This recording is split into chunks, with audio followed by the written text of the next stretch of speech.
मंगवा सकते हैं।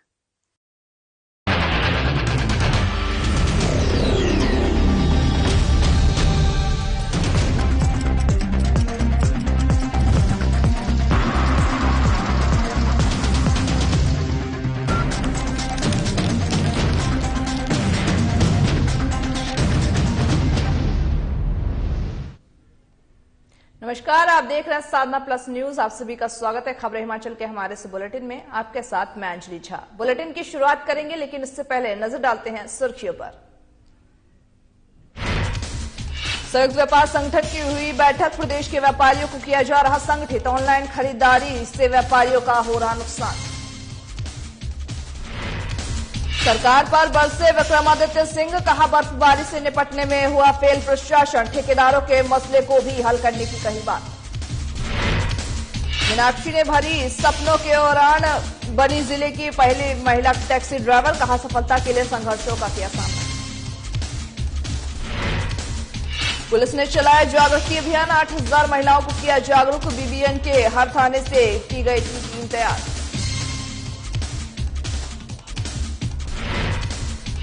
जानवरों का शिकार रोकने के लिए वन विभाग मुस्तैद, ब्लॉक स्तर की टीमों का किया गठन। बर्फबारी के बाद मैदानी इलाकों का रुख करते जानवर। अब करते हैं बुलेटिन की शुरुआत, जहां पर हिमाचल प्रदेश संयुक्त व्यापार संगठन की बैठक कुल्लू के भुंतर में हुई है, जहां पर प्रदेश के व्यापारियों का ये परेशानी सामने आ रही है, जहां पर उसके बारे में चर्चा भी हुई है। कुल्लू की कार्यकारिणी का भी गठन किया गया है। इस दौरान बैठक में कंवर सिंह पाल और साथ ही कुल्लू का अध्यक्ष बनाया गया है और अतिरिक्त अन्य पदाधिकारी भी चुने गए हैं। इस अवसर पर प्रदेश अध्यक्ष ओम प्रकाश ठाकुर ने बताया है कि पूरे प्रदेश में व्यापारियों को संगठित किया जा रहा है और जो परेशानियां व्यापारियों को आ रही है उनकी सूची भी बनाई जा रही है, जिसके बाद पूरे प्रदेश में व्यापारियों को संगठित करके मुख्यमंत्री से मुलाकात होगी और व्यापारियों की समस्याओं को उनके समक्ष रखा जाएगा। वहीं उन्होंने कहा कि प्रदेश में मॉल खुलवाने से व्यापारियों को नुकसान हो रहा है। साथ ही उन्होंने यह भी बताया कि व्यापारी जहां सप्ताह में एक दिन अवकाश करते हैं तो वहीं मॉल छुट्टी के दिन भी खुले रखते हैं और उन्होंने यह भी कहा कि ऑनलाइन व्यापार से भी व्यापारियों को भारी नुकसान पहुंच रहा है।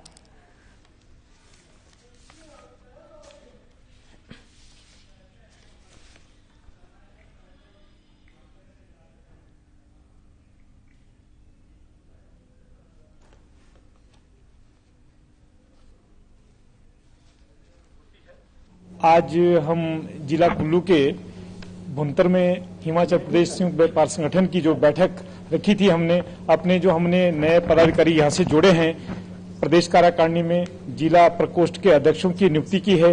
उन्हें आज हमने नियुक्ति पत्र भी दिए और अपने संगठन के विषय में उन्हें चर्चा के साथ जानकारी भी दी कि आपको व्यापारियों के लिए किस तरीके से कार्य करना है, किस तरीके से संगठन को बढ़ाना है, किस तरीके से पूरे व्यापार मंडलों का विलय आपके जिला कुल्लू से हर अपनी जो वरिष्ठ कार्यकारिणी के अध्यक्ष बने हमारे यहाँ से अपने कंवर सिंह पाल जी और सभी लोग मिलकर इस संगठन को आगे बढ़ाने के लिए प्रयासरत रहेंगे।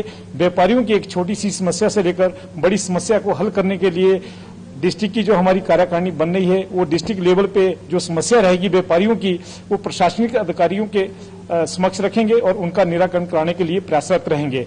और जो हमारी बड़ी समस्या है प्रदेश के व्यापारियों की, उसके लिए हमारी प्रदेश की पूरी टीम गठित हुई है। कांग्रेस महासचिव और विधायक शिमला ग्रामीण विक्रमादित्य सिंह ने भारी बर्फबारी के कारण हो रही परेशानियों को लेकर के सरकार पर निशाना साधा है। उन्होंने कहा कि प्रदेश में बर्फबारी को लेकर के मौसम विभाग ने पहले ही अलर्ट जारी किया था, लेकिन प्रशासन ने बर्फबारी से निपटने के लिए पुख्ता इंतजाम नहीं किए हैं, जिसके कारण लोगों को काफी परेशानियों का सामना करना पड़ रहा है। वहीं साथ ही साथ विक्रमादित्य सिंह ने कहा कि बर्फबारी के कारण सड़कें, बिजली और पानी की आपूर्ति भी बाधित हो गई है। साथ ही यह भी बताया कि प्रदेश के ए और बी क्लास के जो ठेकेदार हैं वो हड़ताल पर हैं, जिसकी वजह से परेशानियां दोगुनी हो गई है। बता दें कि पिछले 4 महीनों से ठेकेदार सरकार से अपनी मांगों को लेकर के बात रख रहे थे, लेकिन सरकार सुनने को राजी नहीं है और उन्होंने कहा कि सरकार ठेकेदारों की मांगों पर गौर करे, जिससे कि लोगों की दिक्कत जो है वो ज्यादा ना बढ़े।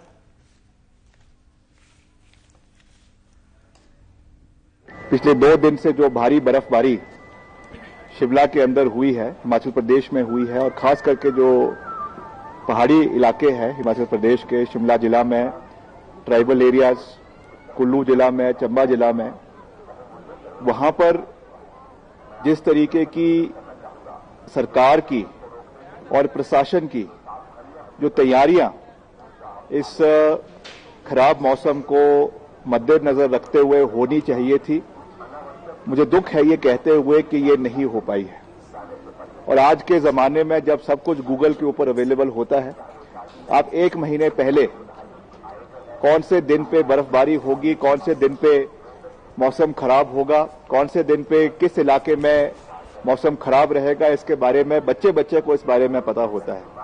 मगर प्रशासन को, सरकार को जो हर मुद्दे के ऊपर कुंभकर्ण की नींद सोई हुई होती है, कोरोना काल में भी जब कोरोना का एटम बॉम्ब फट गया उसके बाद इनके आंख और कान खुले। जेबीटी सीएंडवी अध्यापकों को 3 साल से ज्यादा समय होने के बाद भी नियमित नहीं करने के लिए जिला निदेशकों की कार्यप्रणाली का विरोध किया गया है। दरअसल बता दें कि वहीं शिक्षक महासंघ के प्रांत महामंत्री डॉक्टर मामराज पुंडीर ने कहा है कि हिमाचल प्रदेश शिक्षक महासंघ के आग्रह पर मुख्यमंत्री जयराम ठाकुर और शिक्षा मंत्री गोविंद ठाकुर ने जेबीटी और सीएंडवी के अध्यापकों के लिए अंतर जिला ट्रांसफर नीति बना करके 45,000 शिक्षकों को राहत दी है। लेकिन इस नीति के तहत ही ट्रांसफर हुए शिक्षकों को अपने नियमित कारण के धक्के खाने पड़ रहे हैं। बता दें कि 3 साल से भी ज्यादा समय बीत गया है, लेकिन इसके बावजूद भी ये लोग अभी तक नियमित नहीं हो चुके हैं।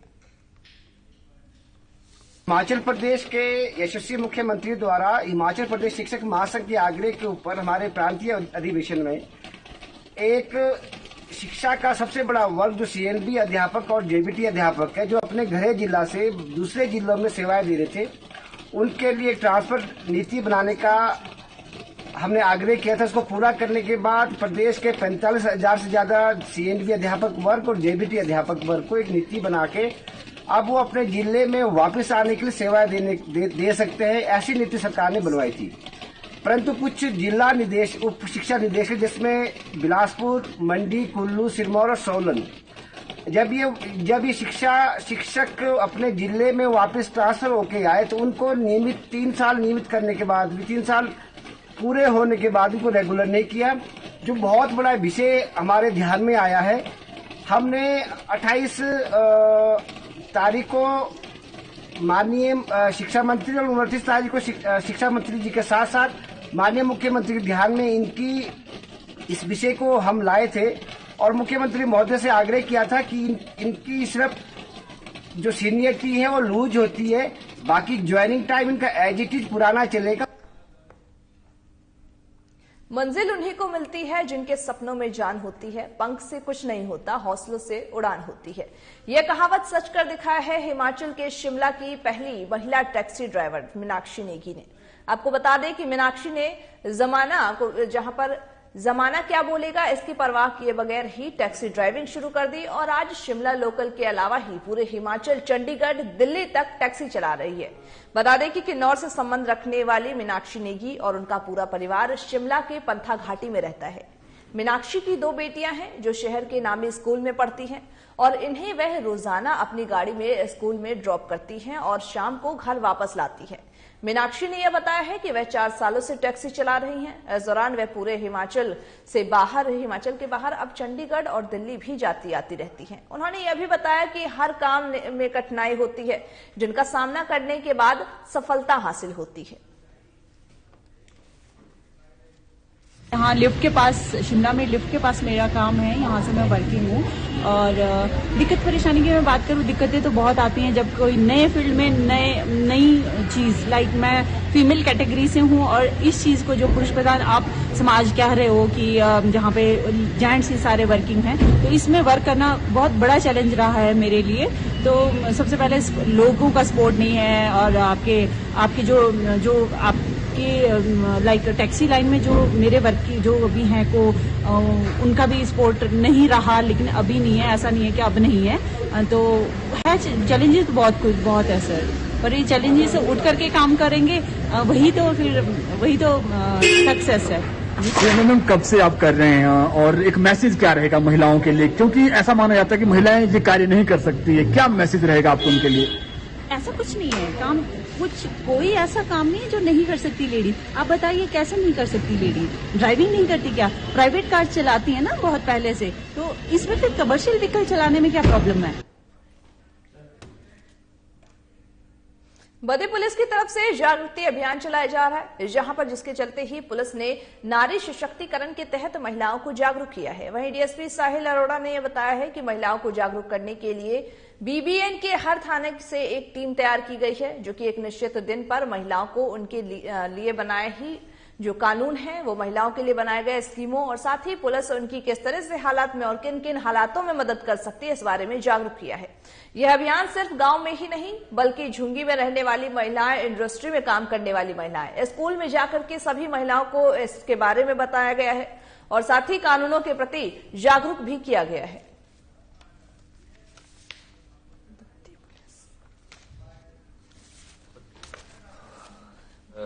हमने एक अभियान चलाया है जिसका नाम है जागृति अभियान। जागृति अभियान में हम जो महिलाएं हैं उनको सशक्तिकरण करने के लिए, उनकी एम्पावरमेंट करने के लिए उनके पास, उनके घर घर तक जा रहे हैं और उनको लीगल प्रोसेस के बारे में, उनको कानून के बारे में अवेयर किया जा रहा है, उनको सरकार की विभिन्न स्कीम्स के बारे में बताया जा रहा है, उनको महिला से रिलेटेड जो हमारे लॉज हैं, कानून है, उनके बारे में बताया जा रहा है और उनको साथ साथ पुलिस उनकी कब कब और किस किस सिचुएशन में मदद कर सकती है उसके बारे में उनको जागरूक किया जा रहा है। तो इसके रिगार्डिंग हमने हर थाना लेवल पे जागृति की एक्शनेबल टीम्स बनाई हैं, जो कि रूटीनली हर ऑल्टरनेट डे पे लोगों के पास जाती है। कभी वो स्कूल्स, कभी स्लम्स, कभी इंडस्ट्रीज, वहां विजिट करते हैं, विजिट करके महिलाओं को जागरूक करते हैं। तो अब तक हमने इस अभियान में तकरीबन 8000 से ज्यादा महिलाओं को जो कि है इसमें जागरूक कर दिया है। हमें तो बहुत अच्छा लगा, बहुत अच्छी बात बताई। मैं आपका कोई घर का मेंबर हूँ और मैंने आपको आपके माँ बाप की एब्सेंस में या उनकी प्रेजेंस में मैंने आपको छुआ और इस तरह से मैं आपकी गलत जगह या कोई ऐसी जगह पे छू के आपको इस तरह से टच कर रही हूँ या कर। पहाड़ों में भारी बर्फबारी होने के बाद जंगली जानवर पहाड़ों से मैदानी क्षेत्रों की ओर रुख करते हैं, जिसका शिकारी बेसब्री से इंतजार करते हुए नजर आते हैं, जिसको देखते हुए वन विभाग अब चौकन्ना हो गया है। जानवरों का शिकार रोकने के लिए वन विभाग ने अब कमर कस ली है। वन वृत्त धर्मशाला के तहत ही जहां पर जंगली जानवरों का शिकार ज्यादा होता जा रहा है, ऐसे में ऐसे स्थानों पर विशेष अलर्ट भी जारी कर दिया गया है। देखिए, हर साल जो सर्दियों का मौसम है उसमें जैसे तापमान नीचे गिरता है और बर्फबारी होती है तो स्वाभाविक है कि जो वहाँ पर जंगली जानवर हैं, तो जंगली जानवर जो है एक तो वेजिटेशन सारी बर्फ से कवर हो जाती है और उनको खाने का वहाँ पे कुछ नहीं मिलता है, तो वो लोग जो है, वो जो जानवर हैं वो नीचे बस्तियों की तरफ जो आने का जो है उनका रुख रहता है। इस स्थिति को मद्देनजर रखते हुए हमेशा वन विभाग जो है हर। खबरें हिमाचल प्रदेश के हमारे इस बुलेटिन में बस इतना ही। मुझे दीजिए इजाजत और तमाम बाकी खबरों के अपडेट्स के लिए देखते रहिए साधना प्लस न्यूज।